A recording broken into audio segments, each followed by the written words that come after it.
Imaginez un instant. Un archipel baigné de soleil, aux eaux turquoises et aux plages de sable blanc. Un paradis sur Terre, où le temps semble s'écouler au rythme des alizés. Cette image, c'est celle de la Caraïbe. Une carte postale idyllique gravée dans notre imaginaire collectif.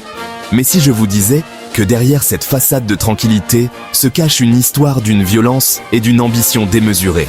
Si je vous disais que ce petit coin de paradis a failli, à plusieurs reprises, devenir le centre névralgique du monde, le pivot sur lequel tournait le destin des plus grands empires, vous auriez peut-être du mal à le croire. Et pourtant, pendant plus de 3 siècles, ces îles et ces mers ont été le théâtre d'une lutte acharnée pour le pouvoir et la richesse. Un échiquier géant sur lequel l'Espagne, la France, l'Angleterre et les Pays-Bas ont déplacé leurs flottes, leurs armées et leurs espions. Chaque île, chaque port, chaque baie était une pièce maîtresse dans un jeu dont l'enjeu était la suprématie mondiale. Car la Caraïbe n'était pas qu'une simple collection d'îles. C'était la porte d'entrée des Amériques, le coffre-fort des trésors du Nouveau Monde, l'or des Aztèques, l'argent du Pérou. Tout transitait par ses eaux, attisant la convoitise des couronnes européennes et la cupidité des pirates et des corsaires qui y voyaient une fortune à portée de main. Puis vint l'ère de l'or blanc, le sucre. Les plantations de canne à sucre, alimentées par le labeur tragique de millions d'esclaves arrachés à l'Afrique, ont transformé ces îles en usines à profit, générant des richesses colossales qui ont financé les révolutions industrielles et les guerres en Europe. La Caraïbe était devenue le moteur économique du monde atlantique, un moteur alimenté par le sang et les larmes. Cette concentration de pouvoir et de richesse a inévitablement mené à des conflits incessants. Des batailles navales épiques au siège de forteresses imprenables, la région était dans un état de guerre quasi permanent.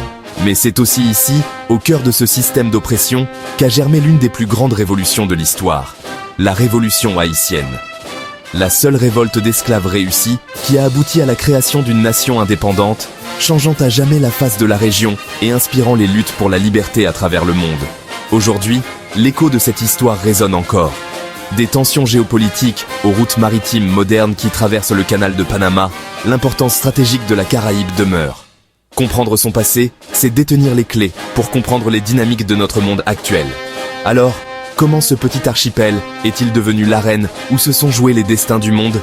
Voici l'histoire fascinante et brutale de la Caraïbe et la raison pour laquelle tous les empires se sont battus jusqu'au dernier souffle pour la contrôler. La Caraïbe est située sur la route maritime la plus stratégique entre l'Europe, l'Amérique et l'Afrique. Qui contrôlait ses eaux, contrôlait le commerce mondial. Sucre, café, cacao, or, ces mots évoquent des saveurs, des plaisirs, des luxes. Mais au XVIIIe siècle, dans la Caraïbe, ils étaient un synonyme d'une richesse si colossale qu'elle a redessiné la carte du monde. Ces produits, cultivés et extraits dans la sueur et le sang, étaient les piliers d'un système économique d'une ampleur sans précédent. Le sucre, surnommé l'or blanc, était le moteur de cette économie. La demande en Europe était insatiable, transformant les îles de la Caraïbe en de gigantesques usines à ciel ouvert. Des forêts entières furent rasées pour laisser place à des champs de canne à sucre s'étendant à perte de vue. Le processus, de la coupe à la cristallisation, était d'une brutalité inouïe, entièrement dépendant d'une main-d'œuvre exploitée jusqu'à la mort. Ce sucre, qui adoucissait le thé des salons parisiens et londoniens, avait un goût amer, celui de l'inhumanité. À côté du sucre, le café et le cacao gagnaient en popularité, devenant les boissons à la mode des élites intellectuelles et bourgeoises du siècle des Lumières. Des colonies comme Saint-Domingue, la perle des Antilles françaises, devinrent les premiers producteurs mondiaux, inondant le marché européen et générant des profits astronomiques. Chaque grain de café, chaque fève de cacao représentait une pièce d'or dans les coffres des négociants et des armateurs. Mais la marchandise la plus rentable, la plus tragique, n'était pas une plante, c'était l'être humain. La traite négrière transatlantique, ce commerce triangulaire infâme, a déporté des millions d'Africains pour alimenter ce système. Considérés comme des biens meubles, des outils de production, ils étaient la véritable source de cette richesse. Sans leur travail forcé, sans leur expertise souvent volée, ni le sucre, ni le café, ni le cacao n'auraient pu être produits à une telle échelle. C'est le chapitre le plus sombre de cette histoire, une dette morale qui hante encore notre présent. La région produisait les richesses qui ont bâti les plus grands empires européens. Les profits étaient si immenses qu'ils ont financé la révolution industrielle, érigé des villes entières, et consolider la puissance militaire et politique des nations coloniales. Les ports de Nantes, Bordeaux, Liverpool ou Bristol prospéraient, leurs quais noirs de monde et de marchandises. Les fortunes bâties sur le dos des esclaves se transformaient en châteaux, en banques, en dynasties familiales dont l'influence perdure encore aujourd'hui. Pour comprendre l'échelle de cette domination économique, il faut oser une comparaison. La Caraïbe était l'Arabie Saoudite du XVIIIe siècle. Elle était le cœur battant de l'économie mondiale, une source d'énergie et de capital si vital que son contrôle était l'enjeu géopolitique majeur de l'époque.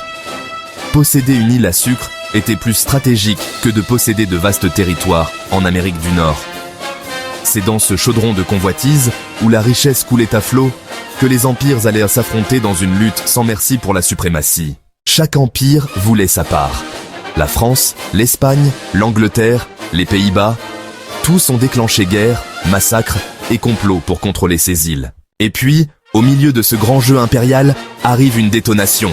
Un événement si puissant qu'il va redessiner la carte du monde et briser les ambitions des plus grands empires. Cet événement, c'est Haïti.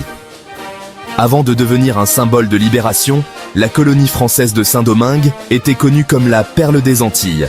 C'était la colonie la plus riche du monde, produisant à elle seule près de la moitié du sucre et du café consommés en Europe.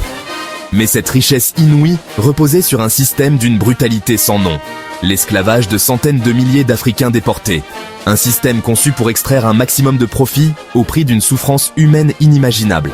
C'est dans ce chaudron de richesse et de désespoir que les idéaux de la Révolution française, liberté, égalité, fraternité, vont arriver comme une étincelle dans une poudrière. En août 1791, la révolte éclate. Menée par des figures visionnaires comme Toussaint Louverture, les esclaves se soulèvent. Ce n'est pas une simple émeute, c'est une révolution organisée, une guerre de libération qui va durer plus d'une décennie. Ils se battent non seulement pour leur propre liberté, mais pour l'abolition d'un système qui les déshumanise. De l'autre côté de l'Atlantique, Napoléon Bonaparte, alors au sommet de sa puissance, voit en Saint-Domingue la pierre angulaire de son propre rêve impérial en Amérique. Pour lui, la reconquête de l'île et le rétablissement de l'esclavage sont non négociables. En 1802, il envoie la plus grande expédition militaire maritime de l'histoire de France. Une armada de plus de 40 000 soldats d'élite, commandée par son propre beau-frère, Charles Leclerc. Leur mission, écraser la Révolution et remettre les Noirs dans les fers. Sur le papier, l'issue ne fait aucun doute. C'est la plus grande armée du monde, contre une armée d'anciens esclaves.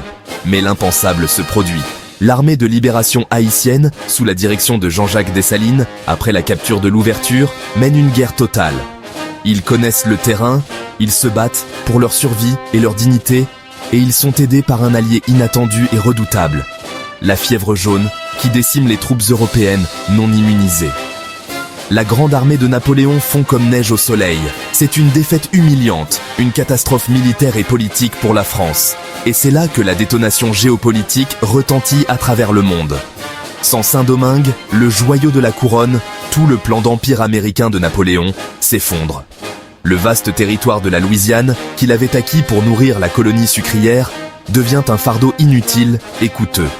À court d'argent et voyant son rêve américain s'évanouir, Napoléon prend une décision qui va changer le destin d'un continent. Il vend l'intégralité du territoire de la Louisiane aux jeunes États-Unis. La révolution haïtienne n'a pas seulement créé la première république noire, libre du monde. Elle a directement provoqué la vente de la Louisiane, doublant la taille des États-Unis et propulsant leur expansion vers l'ouest. Sans la résistance acharnée des révolutionnaires haïtiens, l'Amérique du Nord aurait aujourd'hui un visage radicalement différent.